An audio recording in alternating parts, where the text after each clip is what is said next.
Olá, boa noite. Esqueci meu microfone, agora que eu vim ver. Hoje eu estou aqui. Deixa eu ligar meu microfone.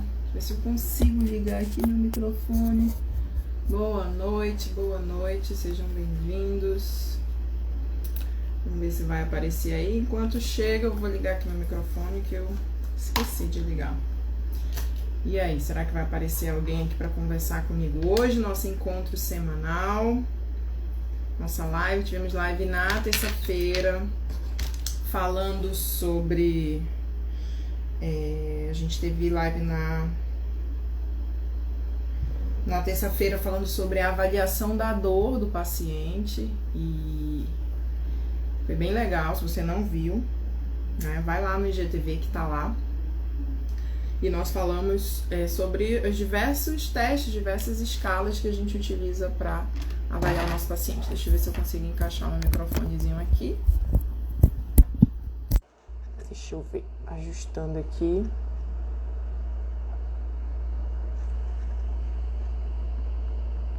Eu acho que agora foi.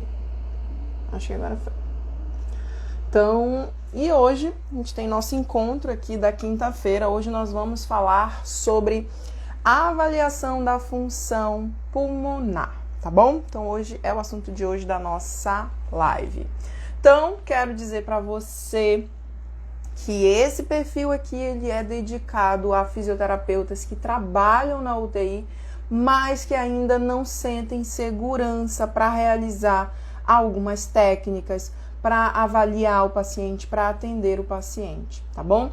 A insegurança ela é algo comum no nosso atendimento, porém ela não pode limitar a qualidade do nosso atendimento. Então, se você é fisioterapeuta que trabalha na UTI e ainda se sente inseguro para a realização de algumas técnicas, ou se você não tem ainda aquele raciocínio clínico, tomada de decisões, se você ainda não tem a autonomia que você deseja ter no seu setor, então esse é o lugar certo para você. Aqui, tudo que eu falo, todo o conteúdo que a gente aborda, que eu abordo aqui nesse perfil, ou no canal do YouTube, ou no Telegram, são situações práticas de como você pode resolver, de como você pode tomar a sua decisão, de como você pode raciocinar, avaliar o seu atendimento. O conhecimento, ele é a chave para a segurança no seu atendimento e é isso que esse perfil aqui traz para você. Então, se tem alguém aí que você conhece, que você acha que vai ajudar esse conteúdo, né? Todo o canal, todo o perfil aqui é voltado para conteúdo da fisioterapia em terapia intensiva adulto, então tem muita coisa, vai lá no IGTV, tem muita avaliação, tem monitorização, tem muita coisa, tá? Tem muito conteúdo já, então tem muita coisa aí boa que você pode aprender e já começar a aplicar na sua prática clínica, você já vai perceber o resultado já logo nos seus primeiros atendimentos, colocando em prática tudo isso que a gente conversa aqui, tá bom? Então, agora se você é um fisioterapeuta que já é ali top, nota 10, segurança, entende de tudo, já tá por dentro de tudo, muito bom, parabéns, mas o seu lugar não é aqui. Aqui é para quem realmente quer desenvolver essa segurança e quer melhorar a qualidade do seu atendimento. Vamos aos recados de hoje, os recados de sempre, na verdade, né? Então, lembrando que no link que tá lá na bio do Instagram, você vai encontrar diversos links para você acessar todas as minhas redes sociais. Então, se você ainda não é inscrito no canal do YouTube, clica lá no link. Se você não é inscrito no canal do Telegram, clica lá no link também. Curte a página do Facebook e também deixa o comentário aqui para mim. Eu gosto muito de ver os comentários, de dúvidas, né? Se é isso mesmo que você faz, se você não faz, o que falta para você aplicar, se você sabia ou não sabia, tá bom? Eu gosto muito dessa interação, então clica aqui, comenta, compartilha aí para os seus amigos, manda o aviãozinho aí se você quiser, né? Ou então vai em compartilhar o link, mas compartilha aí para as pessoas que você acha que pode ajudar, porque toda essa ação, todo esse movimento é para de fato melhorar a fisioterapia, né? Melhorar a qualidade da fisioterapia, e melhorando tudo isso a gente vai ser muito notado, né? Teve a questão aí da pandemia da Covid-19, que como a fisioterapia respiratória cresceu, como a fisioterapia intensiva cresceu, ganhou destaque, ganhou visibilidade. Eu acho que a palavra certa é essa, né? Quanto melhor for os resultados que a gente consegue, né? Quanto melhores os resultados que a gente consegue com o nosso paciente, a gente alcança a visibilidade, seja dos gestores, e assim a gente consegue otimizar a parte de recursos humanos, que atualmente a gente dificilmente tem UTIs que tem fisioterapeuta 24 horas, e se tem talvez fisioterapeuta 24 horas, são poucos fisioterapeutas, né? 1 para 10 leitos, imagina. Não que seja impossível atender esses 10 leitos, mas eu acredito que a qualidade do atendimento, dependendo do perfil clínico desses pacientes, ela pode ficar comprometida. Então, a gente ganha visibilidade e ganha esse reconhecimento para lutar por mais recursos humanos, recursos técnicos e equipamentos também, e também os nossos direitos, né? Já pensou? Todas as UTIs com fisioterapeutas 24 horas, né, ali de plantão, e a gente realmente imerso ali, a gente conseguindo dar continuidade, porque fisioterapia ela é contínua, ela é progressiva, e então acho que esse aqui é o maior objetivo, tá bom? Então vamos lá, sem muitas delongas, vamos falar sobre monitorização ventilatória, né, e monitorização, avaliação da função respiratória. Então, eu tenho batido muito nessa tecla de avaliação aqui, porque eu fico me perguntando se a gente, de fato, avalia o nosso paciente adequadamente. E se a gente sabe, né? Outro dia eu coloquei um post ali de um pensador, acho que não sei pronunciar o nome dele, não sei se é Immanuel Kant ou Kant, não sei. Eu coloquei um pensamento dele lá, que se você não sabe o que você busca, você não sabe quando você acha, né? Se você não sabe o que você está buscando, quando você acha, você não sabe que você encontrou aquela coisa. Então, eu bato muito na questão da avaliação. Eu acredito, eu sempre falo isso, que é a avaliação que vai guiar todo o seu objetivo e seu plano de tratamento, tá bom? Então, vamos começar. Eu vou desativar os comentários, se tiverem dúvidas. Olha, eu tô vendo aqui, né? Muito bem. Brenda, Claudimara, Aurizete, sejam bem-vindas, tá bom? Eu vou desativar os comentários. Se tiverem algumas dúvidas, coloquem na caixinha com ponto de interrogação. Então, vamos começar. Então, falando sobre monitorização, avaliação da função pulmonar, que a gente vai fazer a monitorização ventilatória e também a avaliação da função pulmonar, tá bom?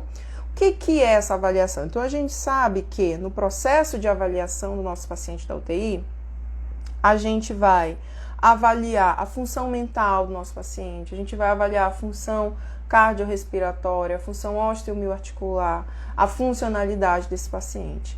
Dentro dessas variáveis, da função mental, o que eu vou avaliar? Eu vou avaliar nível de consciência, eu posso avaliar a cooperação desse paciente, eu posso avaliar a questão de orientação, memória, posso avaliar vários tipos, dependendo da condição clínica desse meu paciente, eu posso avaliar várias situações da função mental dele. Depois, eu parto para a minha avaliação respiratória, cardiorrespiratória. E aqui eu vou enfatizar somente a respiratória, tá bom? Para você saber, o intuito dessa live de hoje é você saber o que você vai monitorizar, quais são os dados que você vai extrair do seu paciente para avaliar a função respiratória. Esse é o objetivo da live de hoje, tá bom? Então, se a gente for parar para pensar, o que é, né? Para que a gente vai fazer essa monitorização, essa avaliação? O que é a monitorização ventilatória do nosso paciente? Nada mais é do que um conjunto de métodos que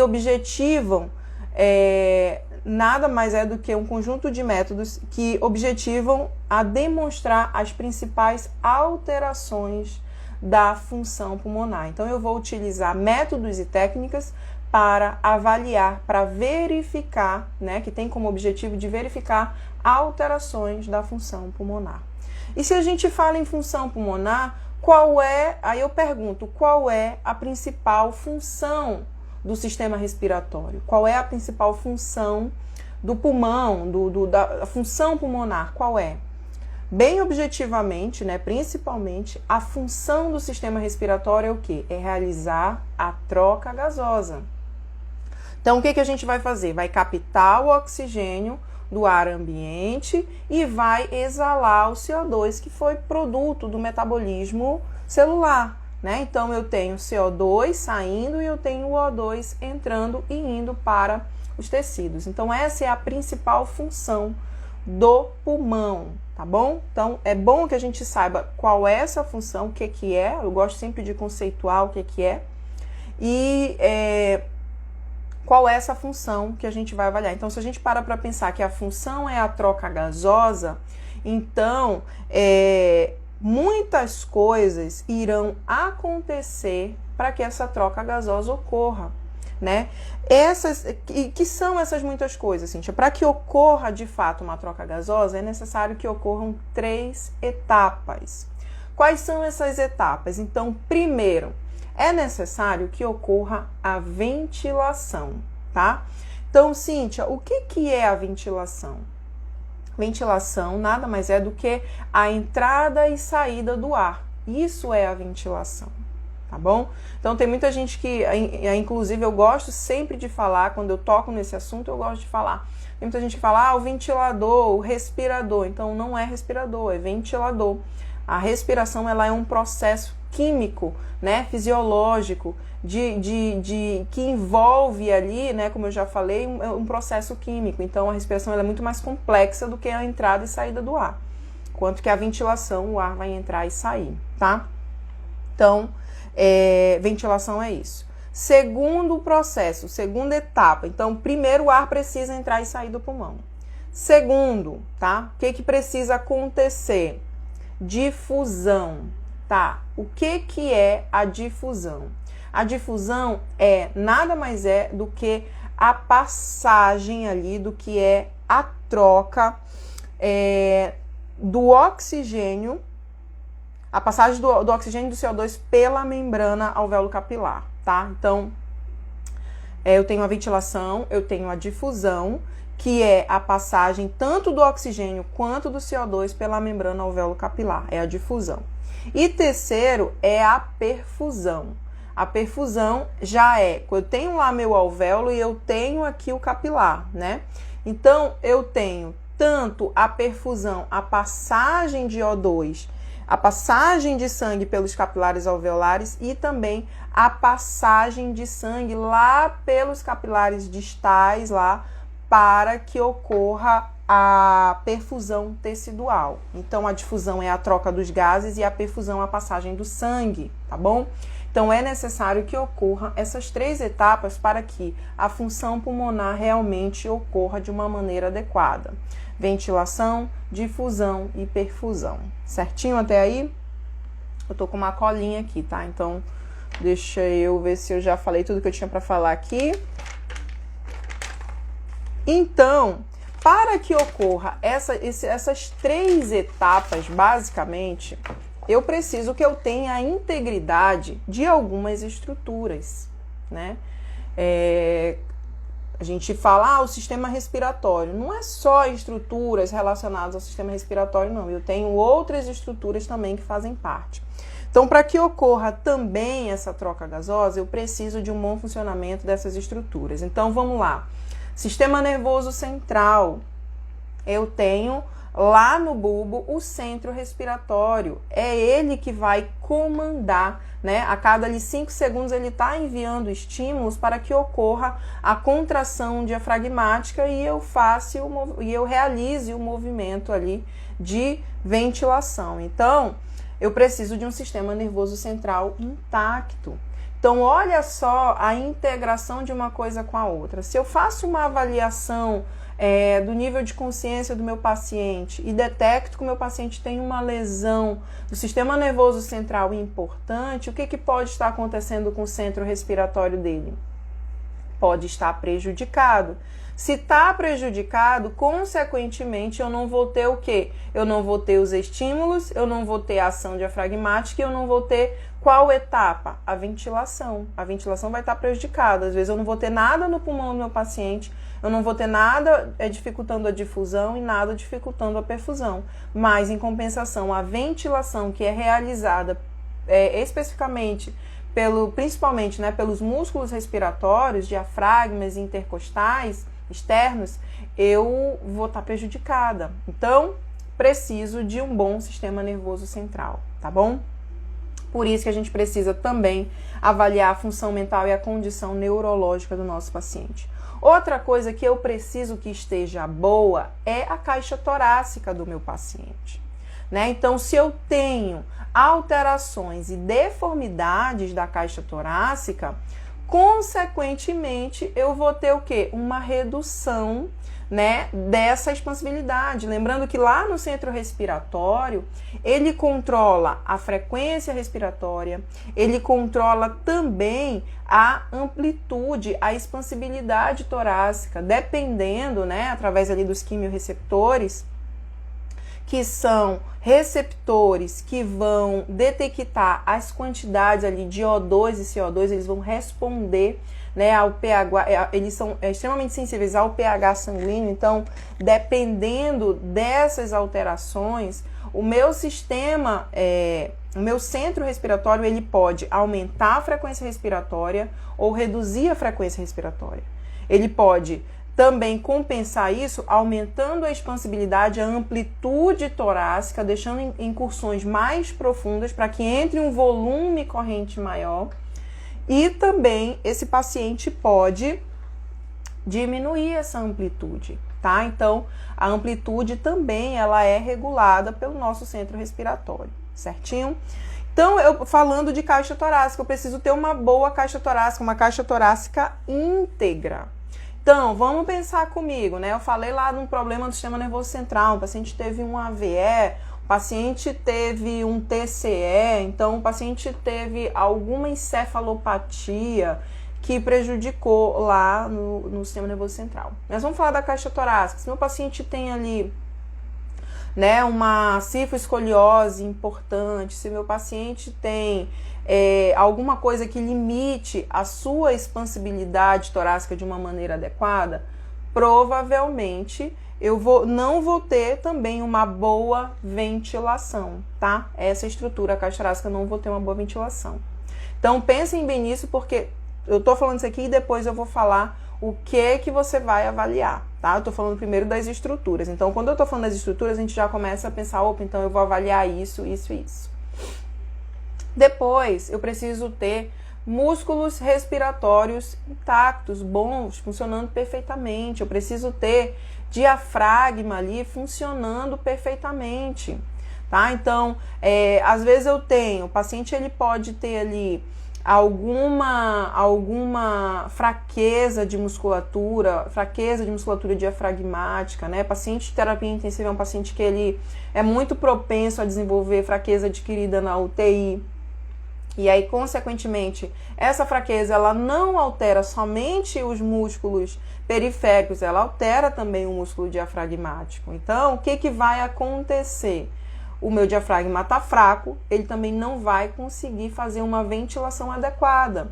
Se eu não faço uma ventilação adequada, não entra a quantidade de gás, a quantidade de ar adequadamente, não entra oxigênio adequadamente e não sai CO2 adequadamente. E, consequência disso, eu vou ter um desequilíbrio, uma disfunção na troca gasosa também se eu tiver alteração de musculatura respiratória, tá bom? Outra estrutura, vias aéreas. Então, a gente tem vias aéreas superiores, vias aéreas inferiores. Qualquer alteração nas vias aéreas, seja por um aumento de resistência, seja por uma obstrução, seja por acúmulo de secreção em vias aéreas, esse meu paciente também não vai conseguir realizar uma boa troca gasosa, tá bom? Então, as vias aéreas também precisam estar intactas. E fechando ali, lembra que a gente veio lá de cima, né, de fora para dentro, fechando eu tenho os pulmões. Os pulmões também precisam estar íntegros. Que tipo de doenças que podem afetar o pulmão? Eu tenho pneumonia, né? A SDRA, fibrose pulmonar. Então, eu tenho algumas doenças que vão afetar diretamente o parênquima pulmonar e que, consequentemente, eles já vão interferir o quê? Já não vai ser na ventilação, talvez não. A gente pode, dependendo, se for secreção ali, né? Secreção causando... né, tem uma telectasia ali, então o ar não está chegando, então ele não vai fazer a difusão. Então, pode ter também alteração da ventilação, né, alteração de difusão, e esse paciente não vai realizar a troca gasosa. Então, lembrem-se disso. Para que o sistema respiratório faça o seu papel, é necessário que todas essas estruturas estejam adequadamente funcionando para suprir a demanda metabólica desse paciente. Vamos lembrar que existem condições em que essa demanda ela vai aumentar, né? Paciente com febre, paciente que já tem uma doença pulmonar pode aumentar, tá bom? Então, lembrem-se disso. Tá, mas Cíntia, o que eu vou avaliar então, depois que a gente já falou isso, o que eu vou avaliar na função respiratória do meu paciente? Então, o que a gente avalia? Primeiramente, a gente vai fazer toda, né, a monitorização do nosso paciente. Vamos chegar lá beira-leito e nós vamos avaliar sinais vitais, uso de drogas vasoativas, vamos olhar como é que está o ventilador, se tem alguma sincronia, se tem alguma coisa, tá bom? Então, esse é o aspecto geral. Vou chegar e vou olhar ali meu paciente, como ele está como um todo. Fiz toda a avaliação da função mental, agora eu vou para a avaliação da função respiratória. Então, primeira coisa que eu vou avaliar? Então, posso avaliar expansibilidade, posso avaliar ritmo, né? Então, eu tenho os ritmos irregulares, né? Então, eu tenho ali vários ritmos irregulares que o paciente pode apresentar, principalmente paciente com algum distúrbio do centro, do sistema nervoso central, então ele pode apresentar alguns ritmos irregulares. Eu posso avaliar a simetria torácica. Será que tem um pulmão que está expandindo maior que o outro? Então, por exemplo, avaliei o pulmão direito, ele está expandindo menos que o esquerdo, né? O esquerdo está maior. E aí eu vou investigar. Por que o lado esquerdo está expandindo mais do que o direito? Então, o que eu poderia pensar? Então, quando eu faço essa avaliação, ela já me traz à cabeça possíveis situações clínicas que podem estar fazendo isso. Então, se eu tenho um lado esquerdo aumentado e um direito diminuído, o que pode ser? Pode ser um pneumotórax? Pode ser um pneumotórax. À esquerda. Pode ser uma telectasia direita? Pode ser uma telectasia direita. E aí, como é que eu faço? Aí a gente vai fazer o quê? A percussão. Faz a percussão torácica. Como que tá essa percussão? O que você encontrou? Outra coisa que eu posso fazer, que a gente faz também, é nossa rotina, avaliar o raio-x de tórax ou tomografia de tórax desse paciente. Quando eu avalio o raio-x, eu posso avaliar ali os campos pulmonares, posso avaliar a integridade de caixa torácica e ver se tem algum desses componentes também que não estão funcionando adequadamente. Tá? Então, falei de expansibilidade, simetria, ritmo respiratório, falei da percussão e do padrão respiratório. Então, eu tenho o padrão respiratório do meu paciente. Como que eu vou falar o padrão? O meu paciente ele pode ter um padrão mais torácico ou um padrão mais abdominal, ou ele pode ter um padrão tóraco-abdominal com predomínio torácico, ou um padrão tóraco-abdominal com predomínio abdominal. Então, é assim que eu vou avaliar. E isso interfere? Interfere. Meu paciente ele pode estar ali com um padrão paradoxal, em que eu tenho os movimentos alternados da caixa torácica. A gente sabe que quando a gente está inspirando, o tórax, se o paciente tem um padrão tóraco-abdominal, vai expandir o tórax e o abdômen. Se eu tenho um padrão tóraco-abdominal com predomínio torácico, o tórax ele vai expandir um pouco mais que o abdômen, mas os dois vão expandir juntos. Se meu paciente tem um padrão paradoxal, eu tenho o tórax descendo, o abdômen descendo e o tórax subindo, e eu tenho uma alternância desses movimentos. Isso é um padrão irregular, né? Então, o paciente é muito comum ser um paciente que está com desconforto respiratório, que está com esforço respiratório, um paciente que está com uma sincronia, paciente ventilador. Então, a gente avalia também o padrão, tá? Vamos fazer a ausculta, além da percussão. Ah, Cintia, eu identifiquei, só que outra coisa que eu chamo a atenção aqui, tá? Para você avaliar o seu paciente, você precisa posicionar o seu paciente adequadamente. Ninguém avalia o paciente, né? Principalmente se eu for avaliar o que? A ausculta, a expansibilidade com o paciente em decúbito lateral. Ora, se eu estou em decúbito lateral, aqui nesse caso, estou aqui viradinha, decúbito lateral esquerdo. Se eu for auscultar, é claro que o hemitórax direito vai estar mais audível que o esquerdo, porque o meu corpo inteiro está sobre o lado esquerdo. Aí eu vou relatar na minha ausculta, paciente está ali com um som pulmonar reduzido em todo o hemitórax esquerdo. Não, seu paciente não estava posicionado, então posicione o seu paciente em decúbito dorsal, com cabeceira ali de 30 a 45 graus. Alinhe o seu paciente, cabeça, tórax, pelve. Não deixe seu paciente rodado. Ajuste a pelve do seu paciente, as pernas. Posicione o seu paciente adequadamente para que você possa fazer uma boa avaliação. Então, já começa daí, tá?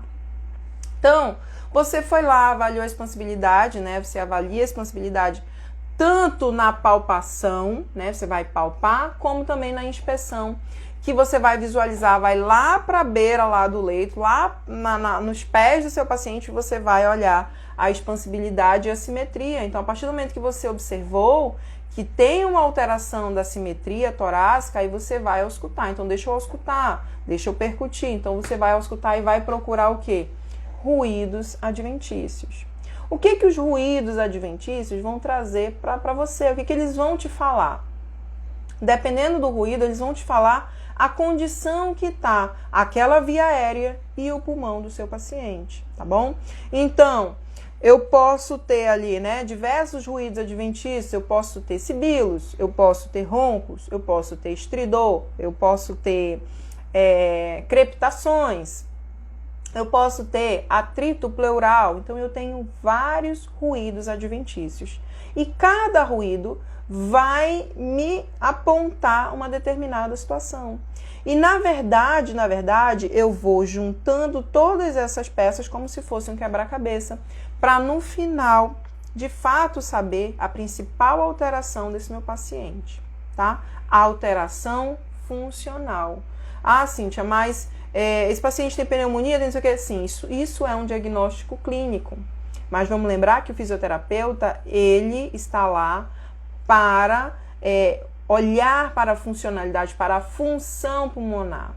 Então, o que está prejudicado na função pulmonar? Tá bom? Então, vamos lá, repetindo, falei de expansibilidade, simetria, ritmo, padrão respiratório, ausculta pulmonar, certo? Falei de tudo isso daí. Outra coisa que a gente vai avaliar também é a gasometria arterial. Então, a gasometria arterial, normalmente, tá, nas UTIs, às vezes de rotina, ou não, depende das instituições, né, de cada instituição. Tem UTI que coleta a gasometria de todos os pacientes, tem UTI que coleta a gasometria só dos pacientes graves, tem UTIs que coletam gasometria só de manhã, tem UTIs que coletam gasometria a cada turno, de manhã, de tarde, de noite. Depende também do quadro clínico do paciente, depende se você está fazendo alguma manobra desse paciente, está fazendo um recrutamento, está pronando, então vai depender, tá bom? Mas a gasometria, ela vai te trazer alguns valores, tá? Além de você avaliar pH sanguíneo e como está a oxigenação do seu paciente e a ventilação desse paciente, ela vai te trazer alguns valores para você fazer cálculos de alguns índices que vão te trazer também algumas informações sobre a condição do paciente. Por exemplo, o índice de oxigenação. Né? O índice de oxigenação, como o nome já diz, eu avalio como é que está a relação entre a PO2 e a FiO2 que está sendo ali ajustada para o meu paciente no ventilador.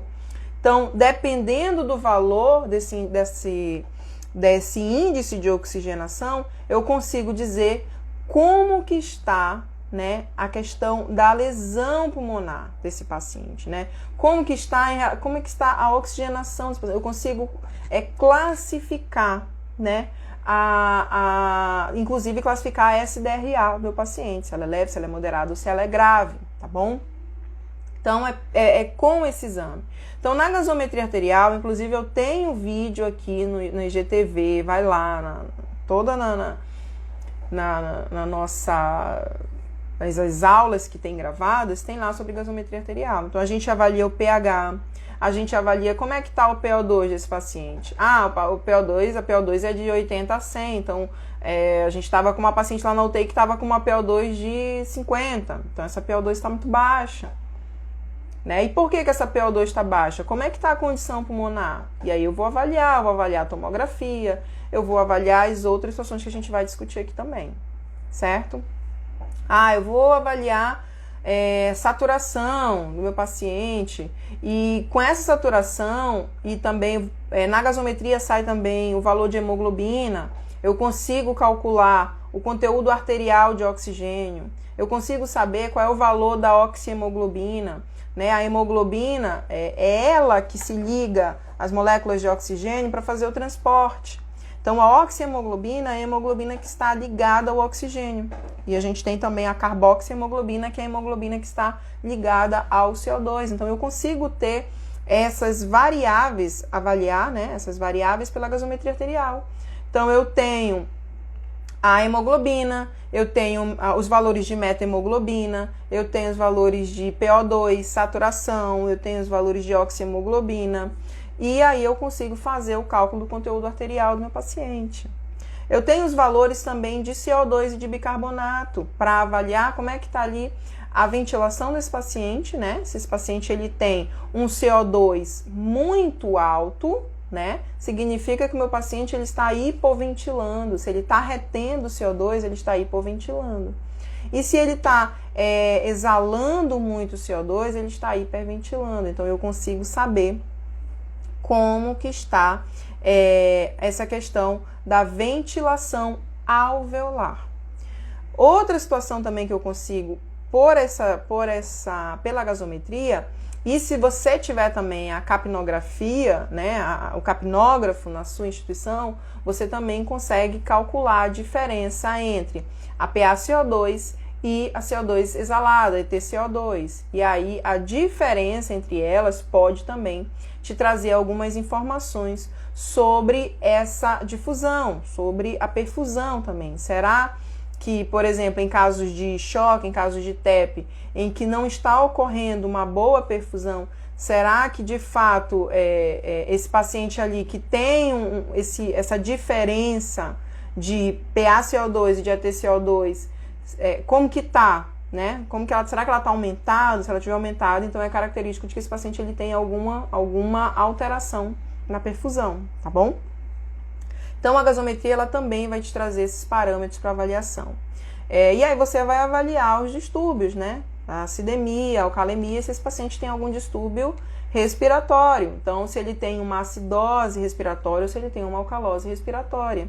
Se ele tem algum distúrbio respiratório, se ele tem uma elevação de CO2, né, uma acidemia, uma acidose respiratória, uma alcalose respiratória, por que esse paciente está retendo muito CO2? Né? É alguma alteração do músculo? É alguma alteração de sistema nervoso central? É alguma alteração daquelas estruturas que eu falei anteriormente? É isso que a gente vai investigar na nossa avaliação, tá bom? É uma alteração pulmonar, de parênquima pulmonar? Sim, é de parênquima pulmonar. Então, o que a gente pode fazer para otimizar, tá bom? É assim que a gente pensa. Oximetria de pulso. Oximetria de pulso. Então, oximetria de pulso eu tenho lá, né? O valor de saturação parcial de oxigênio. Então, ela tem relação com o quê? Com a oferta de oxigênio para os tecidos. Quanto menor essa saturação parcial de oxigênio, menor oxigênio está chegando aos tecidos. Esse paciente ele pode ter ali uma hipóxia, né?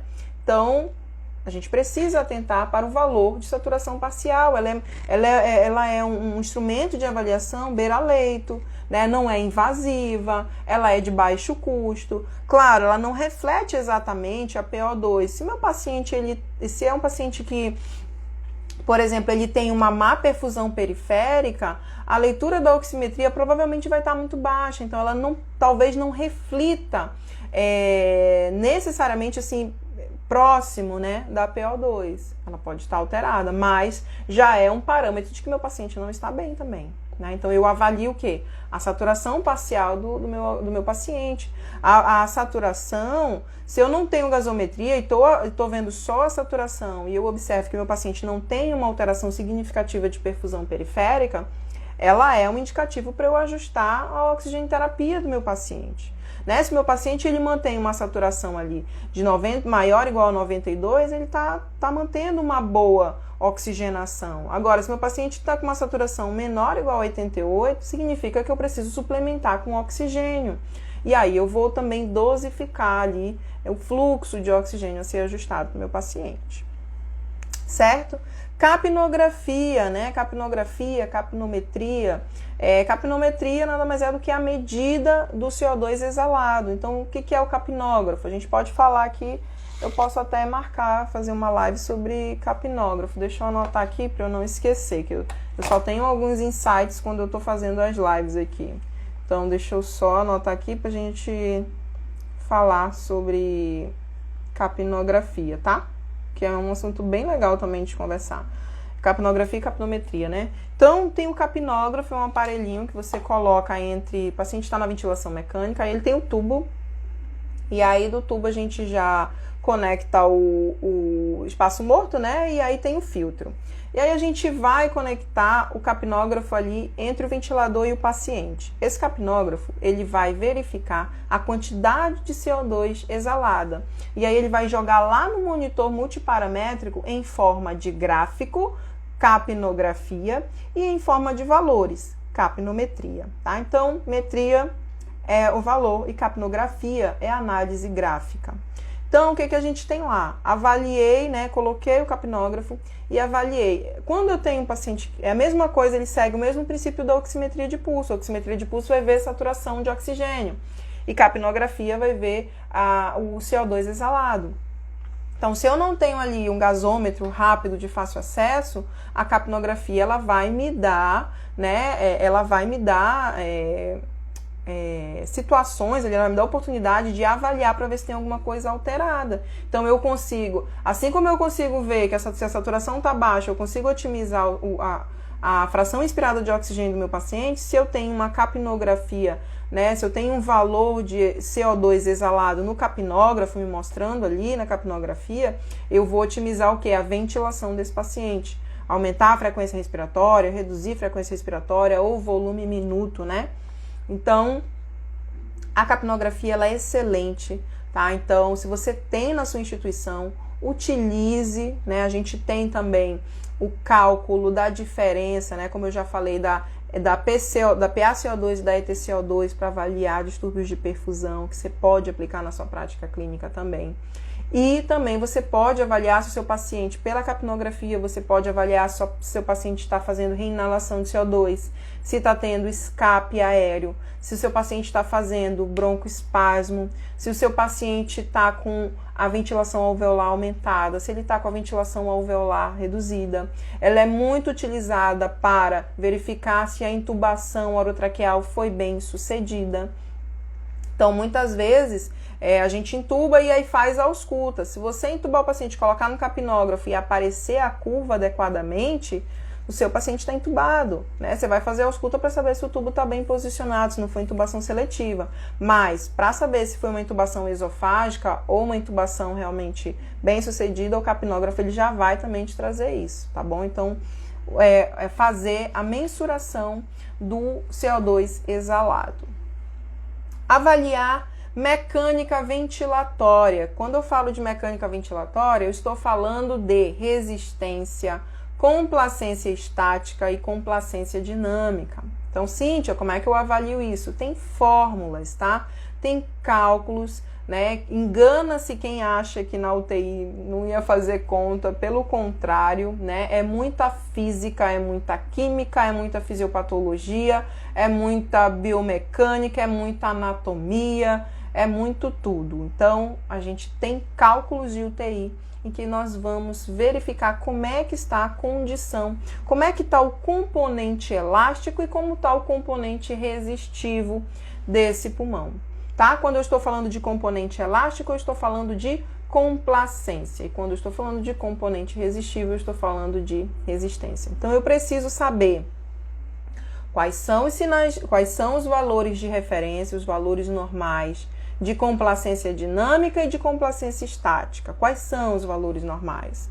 Tá, aí agora eu vou calcular com base na fórmula, com base nos dados que eu vou coletar do ventilador mecânico, porque para a gente fazer o cálculo, a gente precisa calcular dados como volume corrente, pressão de pico, pressão de platô, PIP. Então eu vou precisar... Por que eu monitorizo esses parâmetros da ventilação? Para poder fazer esses cálculos, tá bom?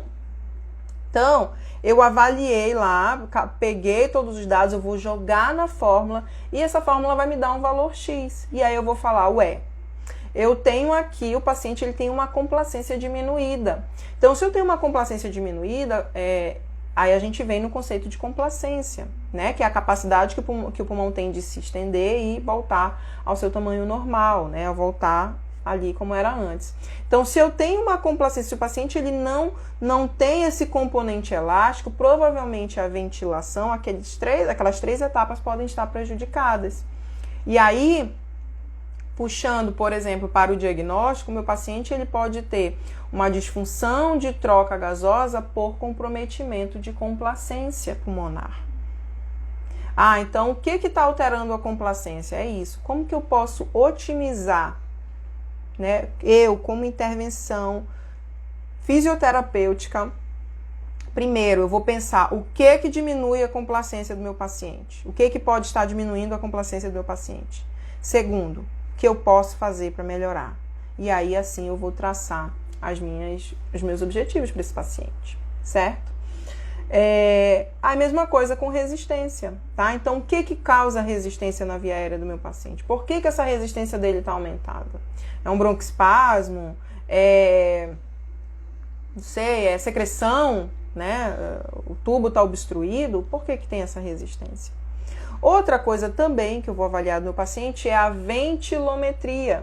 Quando eu falo de ventilometria, eu estou falando da avaliação de volume corrente, volume minuto, capacidade vital. Então, eu preciso, sempre a gente vai precisar saber os valores de referência para, quando avaliar, saber se está aumentado, diminuído, procurar o que pode estar causando essa redução, esse aumento, por que está alterado, o que pode causar e o que eu faço. Esse é o nosso pensamento. E também a gente vai avaliar o que? A manovacuometria, que é a força da musculatura respiratória. Eu vou avaliar a pressão inspiratória máxima e a pressão expiratória máxima. Por último, também posso avaliar o pico de fluxo expiratório do meu paciente, tá? Então, esses são todos esses componentes que envolvem a avaliação da função pulmonar. Então, eu preciso, de fato, como eu falei, eu tenho aquelas estruturas, eu tenho o processo, a função principal, que é a troca gasosa, mas se eu tenho alteração dessas estruturas, a função pulmonar não está sendo realizada adequadamente. E aí o nosso papel é o quê? É restabelecer. Lembra que é restabelecer a função desse paciente? Pois é. Então, como que eu vou melhorar essa função? Se eu detectei que o meu paciente ele tem uma pressão inspiratória, uma fraqueza de musculatura inspiratória, eu vou trabalhar o quê? paciente está na ventilação mecânica, né? Então, esse meu paciente está na ventilação mecânica e ele não consegue sair da ventilação mecânica. Eu faço avaliação de musculatura respiratória e eu verifico que esse paciente ele tem fraqueza de musculatura inspiratória. A partir do momento que eu detectei, então essa fraqueza ela está justificando essa dependência do ventilador. Então, o paciente ele não é dependente funcionalmente porque ele está precisando ainda desse ventilador. Então, eu vou trabalhar a força muscular dele, claro, sempre estabelecendo metas, né? Então, quanto que deu? Então, daqui para o final da semana eu quero que essa força esteja tanto. O que eu vou fazer? Qual vai ser a prescrição? Qual vai ser o treinamento de fortalecimento que eu quero? E aí eu vou traçar esse plano, vou trabalhar com ele até atingir essa meta. Atingir essa meta eu consigo fazer o desmame, claro que envolve outras situações, mas eu consigo fazer o desmame e eu consigo fazer o que eu tinha estabelecido como objetivo para ele, né? Eu consigo resolver, tá? Então, é assim que a gente pensa, é isso que a gente avalia no nosso paciente em relação à função pulmonar. E era isso que eu tinha para falar, eu acho que acabei. Era isso aí, tá? Se alguém alguém tem dúvida, coloca aqui. Não tem nenhuma dúvida, eu vou ativar os comentários novamente, se alguém quiser falar alguma coisa aqui, tá? Então, o que eu tinha para falar era isso, sobre a avaliação da função pulmonar e do nosso papel, né, como fisioterapeuta, como responsável pela independência funcional, por restabelecer a independência funcional do nosso paciente, tá bom? Então, se não tem perguntas, nada, ninguém, nobody, não. Então, quero dizer aí, dá o likezinho aí pra mim, né? Ok, compartilha, coloca aí pra todo mundo aí que você acha que vai ajudar esse conteúdo, tá bom? Eu fico por aqui, boa noite e até terça-feira, nosso próximo encontro, nossa próxima live, tá bom? Então, se tiver alguma dúvida ainda mais, algum comentário, depois coloca aqui pra mim, se tiver alguma sugestão de live também, se ficou alguma coisa que não deu pra entender, coloca aqui no comentário, depois que qualquer coisa eu volto numa outra live e explico melhor, tá bom? Então, tchau, tchau, boa noite, um grande abraço e até o nosso próximo encontro. Tchau!